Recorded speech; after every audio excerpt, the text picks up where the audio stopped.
Welcome to Advancing Our Church, a podcast about Catholic stewardship, leadership, and advancement. I'm your host, Jim Friend, and oh my goodness, what a crazy month it has been. We have literally raised Advancing Our Church back from the dead. Let me tell you a little bit about my journey. I came back from a wonderful vacation with my family in early July to find out that my website and podcast feed had literally been hacked and they disappeared. It was completely gone. It was not recoverable. I can't even tell you how upset I was. 6 years of hard work and so many wonderful guests and conversations vanished in a flash. Well, during the month of July, I had already scheduled 4 great podcast episodes for you. My bright idea was I'm going to deliver a new episode every week while everybody else is taking a break. But instead of doing that, I had to sit on those. I recorded them, but I had to sit on those while I was fighting this nasty virus and restoring my website and my podcast feed. Well, it's been a real journey, but I'm so happy to share that every single episode, all 137 to be exact, is back up online. Those of you who are subscribed probably saw your feeds getting updated a little bit crazy in real time through email and on the app. You know, an interesting consequence of this, though, is that according to my podcast statistics, my listens are up 400% over the past 30 days. People have actually been listening to old episodes of Advancing Our Church as I've been re-releasing them. So in some ways, it ended up being kind of a little bit of a marketing boost for our ratings. But it's been quite a journey, let me tell you, and it was worth it. I'm so glad to be back here in the month of August. While many of your favorite podcasts might still be taking a break, I'm going to be releasing a new episode every single week, and we'll be getting back to our regular schedule in September of releasing a new episode every other week on a bi-weekly basis. This podcast means a lot to me, and so do each one of you. So thanks for hanging in there with me, and I'm looking forward to a great fall season with some tremendous guests. Before we get started with our show, I want to take a moment to thank our sponsor, Changing Our World. If you're involved with fundraising for a Catholic organization and you're looking to make a significant impact, Changing Our World can help. Their expert team provides custom philanthropic consulting services to help Catholic organizations create a lasting impression. Whether you're starting a new fundraising campaign or you're looking to improve an existing one, Changing Our World can offer the guidance and support you need to achieve your philanthropic goals. Just visit changingourworld.com today to learn more and check out the link in our show notes for easy access. Now, let's get to work.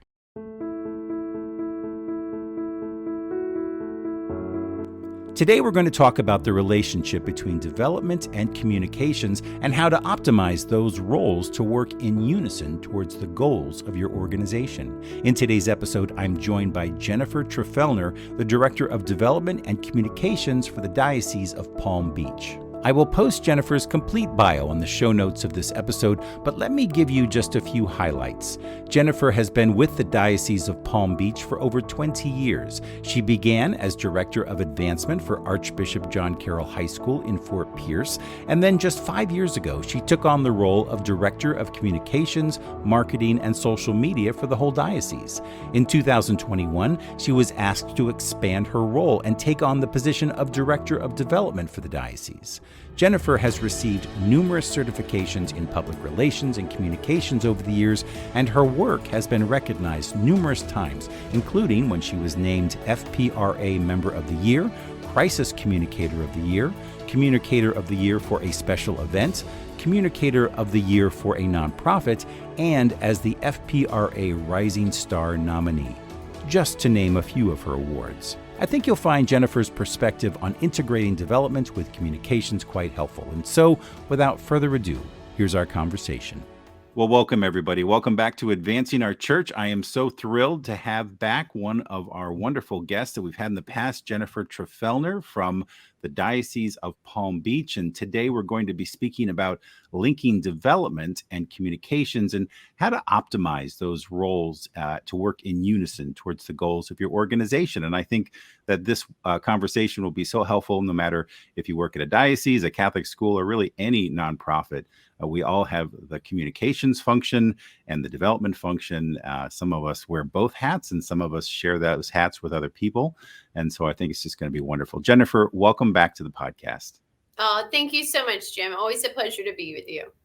So, one fun little question I worked into today's conversation is tell us a little fun fact about yourself that is not maybe well known. Great question. So, I would say a fun fact that not too many people know is that when I was in high school at John Carroll High School in Fort Pierce, I really enjoyed science fair projects. And so I won our state science fair competition and was able to travel throughout the United States each year. And then when I was a freshman at Auburn University, my science fair partner and I traveled to Germany and we represented the United States in the World Expo. Wow. So, yeah, we invented a flow bioreactor to remove the hydrogen sulfide from artesian well water. So we Whoa. had a fish tank and we had bio balls and we talked about the different surface area that would be ideal for that process. So anyways, just a fun little side fact Yeah. that not too many people know. That is neat. So, did you ever once consider a career in the sciences versus communications? I thought about it for a little while, but no, not too long. But it really was a fun thing, and I learned so much. We have an organization here, Harbor Branch Oceanographic Institute, that we worked with a bit, and it just was an opportunity to travel to that we did well, and we're just honored to represent our school, and then the state of Florida, and then the United States. That's amazing. That's amazing. When I was a kid, I loved reading comic books, and most of the heroes started out as scientists, and then they got their powers. So I thought that I wanted to be a scientist as a kid, and then I realized, no, Jim, those are not where your gifts are. Yeah, never mind. When I realized how hard it was to be a scientist, I decided, well, that's going to hang up my career as a superhero. So Yeah, anyway, that's well, great. great to have you back on the show, Jennifer. Our conversations are always great, and you bring so much experience. And since you were last with us, your role has now evolved from communications to now overseeing development for the Diocese of Palm Beach. Tell us a little bit about how that transition took place and how that has evolved. Yeah, you are correct, Jim. So I've been with our diocese for 20 years. It'll be 20 years in October that I've had the pleasure of serving in our diocese. And for the last 5 of those years, as you mentioned, I've been the director of communications, marketing, and social media. Excuse me. And then in 2021, my boss asked if I would be willing to take over the development functions. And so I've transitioned my title in October 2021 to become the Director of Communications and Development. So I still oversee our comms team, and we've got a really solid team of 3 there. And then I took over the development team. And we've really worked hard to make sure that we have the best staff and best team that we can. So 2 different teams, but I'm sure we'll talk about it a little bit today about how, we really work well together. And this is a unique situation. I could only find one other person when I was just playing around online to see if anyone else in any other diocese had this dual role. Mm-hmm. But it's really worked well. So in my new job duties on the development side, of course, we run our about $10-11 million annual campaign for our diocese, the Diocesan Services Appeal. In addition to Lumen Christi, which is a separate appeal that supports our schools. So we work with our 54 parishes and missions to help them raise those funds and meet their goals. And we've implemented a lot of new strategies in the past 2 years, doing a total audit from top to bottom of the processes so we can continue to improve those. And now just kind of looking to expand, I just started uncovering some planned giving opportunities for our diocese that I think will be beneficial. And then we do hire seasonal staff as well. Oh, interesting. To support in our height. Yeah. So we've got a solid team of 5 full-time staff. And then they're supported by seasonal folks. And on the comm side, we use freelancers when needed as well. Interesting. For those who might not be, I've not worked with seasonal employees. How does that work exactly? What season are they working in? Yeah, so our Diocesan Services Appeal runs a calendar year, so from Sure. January to December. And so in the height of the season in February, when we're receiving hundreds of checks and, cash transmittals every day, we have seasonal folks that will come in that will help just to open the NPU envelopes, open the transmittals, and process the gifts. So we provide a weekly report to every parish, and then also thank our donors in a timely manner as well. So those seasonal staff will come in and help really from like February until May. That's excellent. Well, it's a nice creative way. I'm sure they appreciate coming in, making some money, extra money, helping out with the development function, and then it kind of saves on your budget a little bit, not having to hire full time or people who are there around the calendar year. That's wonderful. Correct. Well, let's talk a little bit about some of maybe the synergies, or are you finding, I should say, some new synergies now that these roles of yours are combined that are actually advantages for both development and communications? Sure. So I would say with the dual role of communications and development, one nice thing is that the left hand knows what the right hand is doing. And I was laughing. I was at a development conference recently, and someone said, "Oh, our communications director is difficult to work with." And I was kind of laughing because with one and the same here, we have weekly communications meetings. Just because things change rapidly, we meet frequently. And then on our development side, we meet every other week. And what's nice is when I am working on the video script and text, I know the timeline for the DSA and what needs to happen. And on the comm side, I can work with getting those graphics done and getting the content ready. So I would say some synergies would be, a little bit less red tape, a little bit quicker action to get things done. And then also for me, for approval processes, for example, when I meet with Bishop or when I meet with our Vicar General, I'm able to say, okay, this is where we are financially today. This is where I project us to be. This is the collateral I would like us to produce. And here's the video. So it's kind of a one-stop shop to say, sure, can I get these things approved and give them a good update? I would say a nice thing too is we're able to let the staff do what they're really gifted at. So for example, our graphic designer makes the collateral for the comms team and for the development team. So she's, whatever they need, we make it work. And then I have my gal post everything on our website, and it's a quick, effortless process. So I think those are examples of ways that we really try to make it work. Mm-hmm. And then we bring everybody together for joint meetings as well. But, there's a lot of crossover in that. And it's a lot of relationship building. At the end of the day, people respond to people. Right. And that's a way that we really strive to have good customer service. Mm-hmm. And we're able to know a lot of the folks. I'm going to events anyway. So as a communications director, so being able to be there and represent on the development side, really works out well too. And this thought just kind of occurred to me, but what a great opportunity to cultivate donors under your hat of communications, to talk with them, get a quote from them, get their impressions from or something for your communications pieces.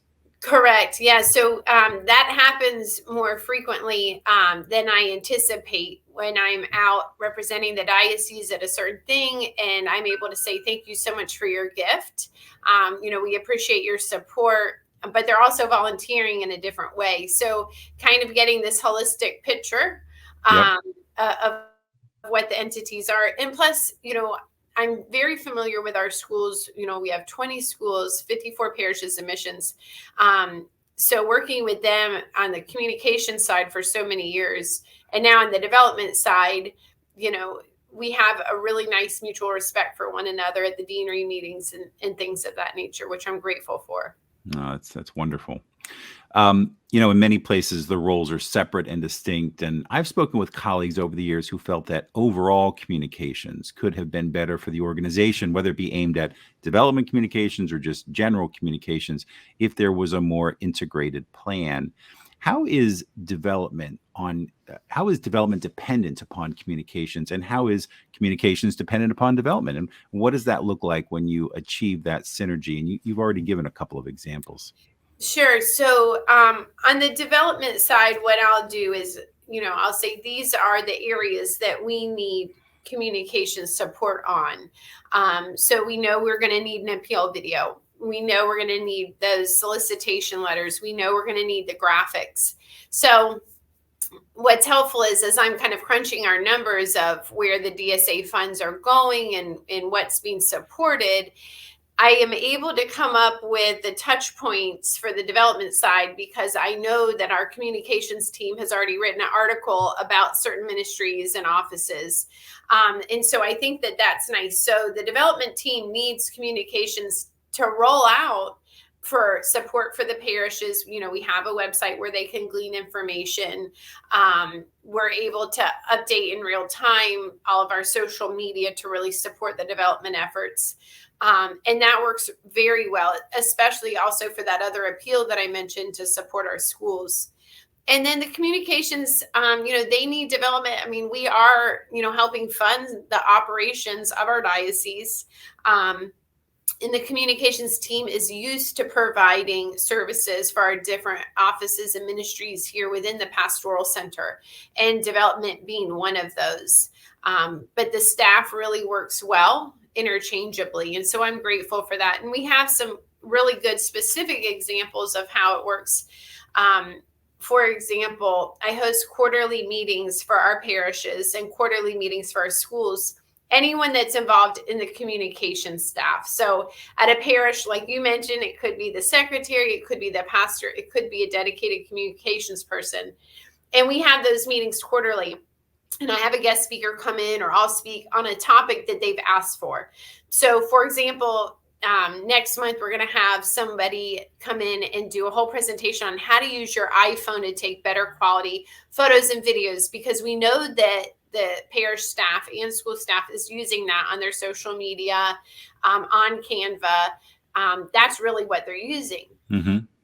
On occasion, we'll have the meetings where they're held in tandem. And so we'll be teaching different development topics. The presenter I have after this one at the next quarterly meeting, we'll talk about planned giving. And so planned giving, which is, a portion of what our development team does, is also a communications avenue. So we want to be able to arm the staff at our parishes and schools with what planned giving opportunities are available for them. So there's some really good examples of some joint projects that we do together that work well. So what I'm hearing you say is part of it is obviously a plan. You sitting down and spending some time outlining, so from my perspective as the development person, what are my communication needs? And then together really kind of breaking down what are the projects, that you're going to work on together and what the needs are. We're in the summer months, and a lot of us are in that planning mode in most cases for the kickoff of the fall season, if we're moving into a new fiscal year.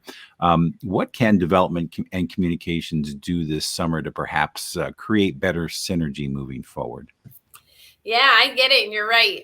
For example, today I have a meeting with Bishop to talk about really what our plan is for 2024. And you're right. The summer is our slower time. So we're able to prepare for a fall kickoff and winter kickoff. So I would suggest for the comms and development staff, and I belong to kind of the both groups. So I know these different directors, but for them to sit down and talk to one another and just say, maybe they should set up some regularly scheduled meetings to understand what the timeline is and what the protocol is and what the branding's going to be and what that planning looks like. And then we also do a lot with focus groups. So for example, on the parish side, we'll have a parish focus group. We invite everyone, and then we also kind of, hand pick people we know we want to be there. That will be able to guide us in some decision making as far as how often they want communications from the diocese, what they want those to look like, what's the most efficient with their boots on the ground, what is actually effective. And so perhaps doing some of that planning this summer on, if you're a director of communications or director of development at a diocese, so you can start putting that together and then scheduling out some meetings so that it's not just a one and done, but you're going to be able to circle back and come back to those regularly scheduled meetings together, I think is beneficial. Yeah, that sounds perfect. As we look at this, I'm thinking if somebody's listening to this podcast, to look at it from kind of two different angles. If I'm the development director, how do I start this conversation with my communications director? If I'm the communications director, I'm probably thinking maybe how can I provide more support to my development director? How do we get them on the same page to kind of begin this conversation and collaborate more? Great question. So I think that, both departments, they're mission driven. And I think when we kind of look at and level set with, well, why are we here? What is this benefiting? How can we support Bishop? What are the ways that the mission of our diocese should be reached? And understanding that a lot of times the development office is the one that's providing, the operational funding, and they need to be able to communicate that to the stakeholders. And everyone with all these generations in our parishes consumes that information differently. So I would probably start with just saying, like, listen, we're all in this together. We need to support one another.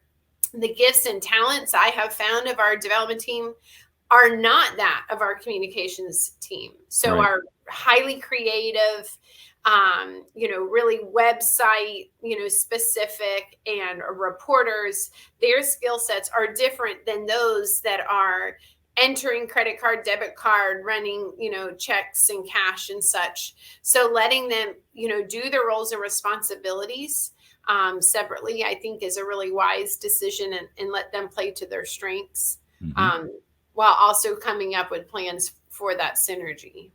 Yeah, they both share a responsibility in telling the story of the organization. The outcomes may be a little bit different. The goals are a little bit different, but they both share that responsibility. And so, from my perspective, you want to make sure that it looks seamless from the outside. And so, like you're saying, that requires dialogue, that requires communication, and on a regular basis, not a couple times a year, but on a regular basis. Now, let's take it from the CEO's perspective. I'm listening to this podcast, and I'm the CEO or the president of an organization. I'm listening. I'm thinking, well, how can I get my development and my communications people working a little bit more collaboratively? Are there some shared goals that I could give them, some ways that I could measure that this collaboration is happening? What's your advice to the CEO? Yeah, so we use the RPI method in almost every project. So the research, planning, implementation, and evaluation. And I love data, and my teams know that. So one thing that we look at, even today, I was asking for some different reports. And whether that's, for example, I asked for a report today on what is the growth in analytics from our communications of the Florida Catholic media before and after we implemented a thank you initiative in the DSA.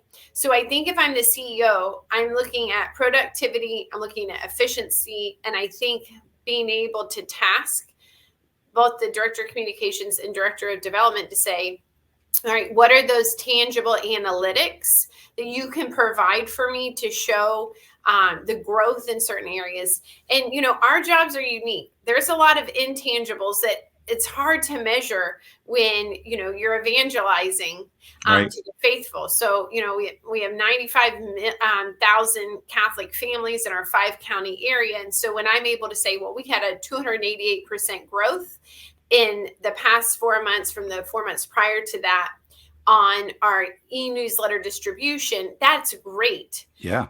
But I also want to be able to say the intangible benefits, or those that I can't give you analytics for, are whose souls are we reaching? Whose hearts are we turning? Are they growing closer to Christ? So, one of my favorite examples is our televised Catholic Mass program, and we buy airtime every Sunday.